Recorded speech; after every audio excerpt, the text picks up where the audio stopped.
warahmatullahi wabarakatuh. Halo teman-teman, selamat datang di Museum 10 November Surabaya. Pada video kali ini kami akan membahas latar belakang sejarah pembangunan museum ini. Betul sekali, banyak orang mengenal Tugu Pahlawan, tetapi belum tentu mengetahui banyak tentang Museum 10 November. Karena itu, kami akan membahas sejarah dengan cara yang santai dan mudah dipahami. Yuk kita mulai mengenal perjalanan singkat museum di Surabaya.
Oke teman, sebelum membahas museumnya, kita perlu memahami peristiwa yang melatar belakangi, yaitu pertempuran Surabaya pada 10 November.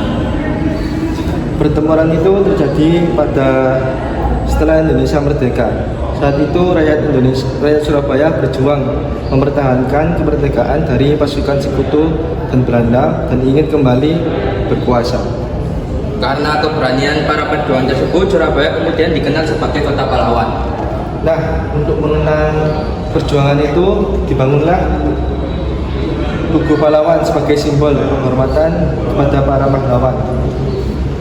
Lalu muncul gagasan untuk membangun museum yang dapat menyimpan berbagai informasi dan bukti kejadian yang tempo dulu.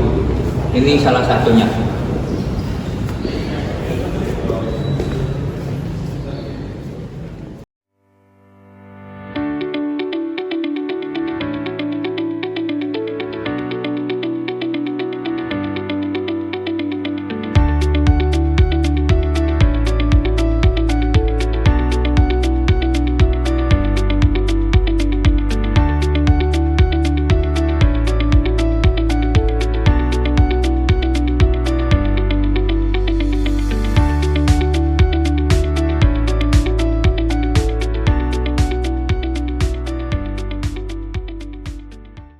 Nah, menurut kalian, kenapa museum seperti ini penting?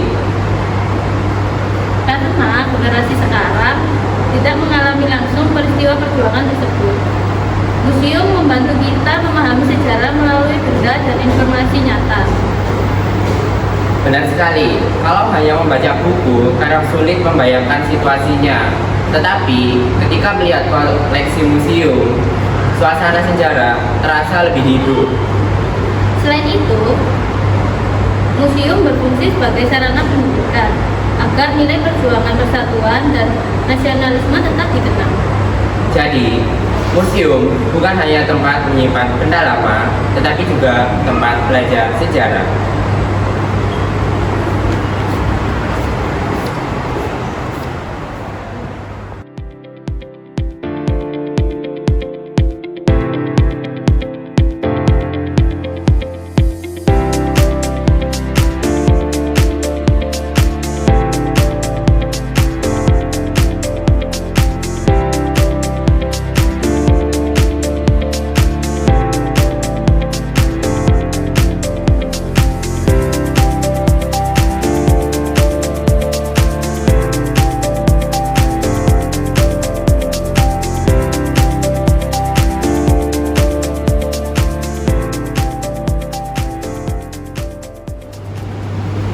Museum 10 November dibangun di kawasan Tugu Pahlawan agar menjadi satu kesatuan dan monumen yang sudah lebih dulu berdiri.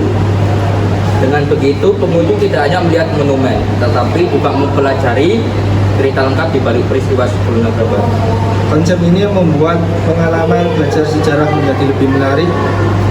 Apabila banyak informasi yang disajikan melalui foto, diorama, rekaman suara, dan koleksi sejarah lainnya.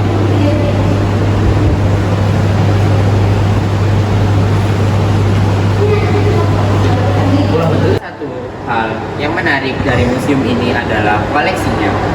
Di dalam museum terdapat foto-foto dokumentasi perjuangan rakyat Surabaya. Ada pula diorama yang menggambarkan suasana pertempuran sehingga pengunjung bisa lebih mudah memahami jalanan peristiwanya. Selain itu, terdapat rekaman pidato Bung Tomo yang sangat terkenal dalam membangkitkan semangat perjuangan rakyat Surabaya. Ketika mendengar rekaman itu, secara langsung suasananya terasa berbeda dibanding hanya membaca teks pidatonya saja.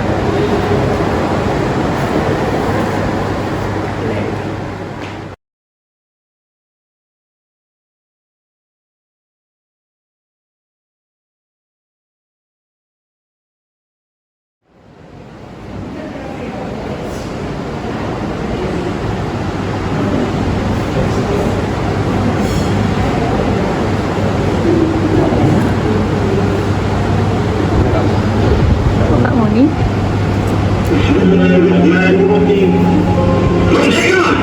Ini nggih roti. Saudara-saudara, Geser. Kan ada 8 di seluruh Indonesia, terutama saudara-saudara penduduk kota Surabaya. Kita semuanya telah mengetahui bahwa hari ini tentara Inggris telah menyebarkan pamflet-pamflet yang memberikan suatu ancaman kepada kita semua. Kita diwajibkan untuk dalam waktu yang mereka tentukan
Surabaya agar memudahkan kita mengikuti jejak para pejuang dalam mempertahankan kemerdekaan Republik Indonesia.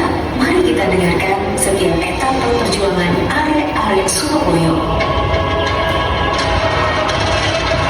Para pengunjung, di depan Anda adalah visualisasi diorama perobekan bendera di Hotel Yamato atau Hotel Majapahit saat ini. Peristiwa heroik ini kemudian menjadi ujung tombak perjuangan arek-arek Surabaya hingga terjadinya pertempuran 10 November 1945. Proklamasi Tahun Bangsa Indonesia dengan ini menyatakan kemerdekaan Indonesia. Beberapa hari sesudah Presiden Soekarno membacakan proklamasi, puluhan ribu sang merah putih sebagai bendera nasional dengan berbagai bahan dan ukuran berkibar hampir di semua penjuru kota.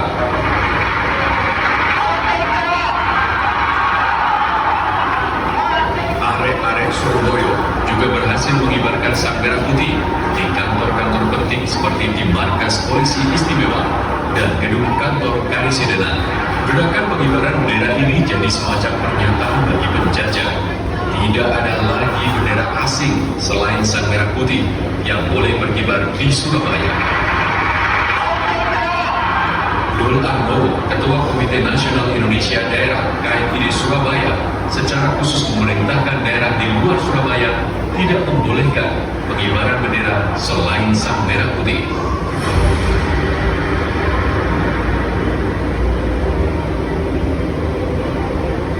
Dalam suasana itu, di akhir Agustus 1945, para Indo-Belanda juga para interniran tiba di Surabaya dari pengasingan semasa pendudukan Jepang berbuat ulah.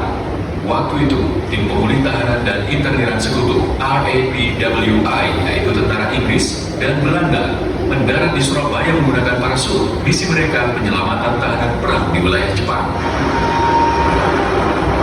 Mereka bermarkas di Hotel Yamato yang di masa penjajahan Belanda bernama Hotel Oranye di Jalan Tunjungan nomor 56.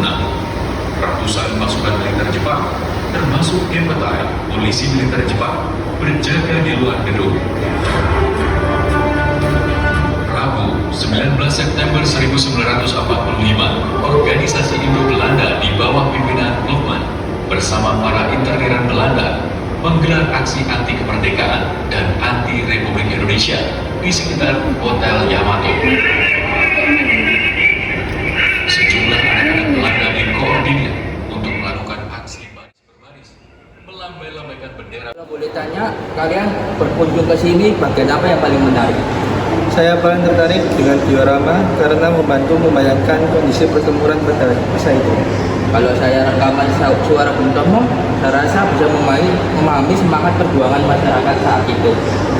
Saya justru tertarik melihat foto-foto sejarah karena menunjukkan kondisi Surabaya pada masa perjuangan. Menurutku, semuanya menarik karena saling melengkapi. Setuju? Setiap koleksi punya cerita dan nilai sejarah tersendiri. Oke, menurut kalian apa pelajaran yang paling bisa diambil generasi muda dari museum ini? Kita belajar bahwa kemerdekaan diperoleh melalui perjuangan yang tidak mudah.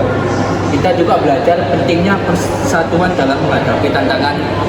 Selain itu, kita diajak menghargai jasa para pahlawan yang telah berkorban untuk bangsa. Jadi, pengunjung museum bukan hanya wisata, tetapi juga belajar karakter dan nasionalisme. Nah, dari pembahasan tadi, kita mengetahui bahwa Museum 10 November dibangun untuk mengenang dan melestarikan sejarah perjuangan rakyat Surabaya. Museum ini menjadi penyimpanan berbagai bukti sejarah sekaligus sarana pendidikan bagi masyarakat. Kehadirannya membantu generasi sekarang memahami peristiwa penting yang terjadi pada 10 November 1945. Semoga dengan mempelajari sejarah, kita semakin menghargai perjuangan para pahlawan dan mencintai Indonesia. Terima kasih sudah menonton. Sampai jumpa. Bye-bye. Betul. Mania. Hindi na maglakisi pasinde